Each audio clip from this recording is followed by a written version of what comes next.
Les anciens collègues de Pablo Rodriguez tiennent à garder leur distance avec la saga entourant la course à la chefferie du PLQ. On n'en sait rien, disent-ils aujourd'hui. Or, ils étaient plusieurs à manifester au préalable leur appui envers celui qui a été ministre dans le gouvernement de Justin Trudeau, mais on les sent plus prudents aujourd'hui.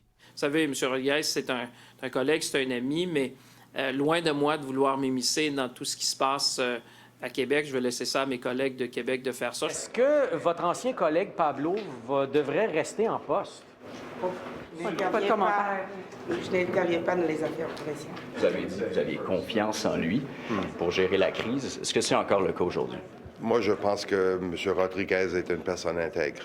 Il faut rappeler que les libéraux fédéraux ont été liés par la bande à cette histoire de fling-flang lorsque le nom de Faisal El-Khoury a fait surface en raison d'une conversation qu'il avait eue avec Marois Risky. Or, les tentatives répétées, entre autres des collègues du journal, de parler avec M. El-Khoury se sont avérées infructueuses. Il nous avait aussi promis une déclaration qui n'est jamais venue, je le précise. Les conservateurs ont aussi tenté d'obtenir ces explications à la Chambre des communes aujourd'hui. Ce fut sans succès.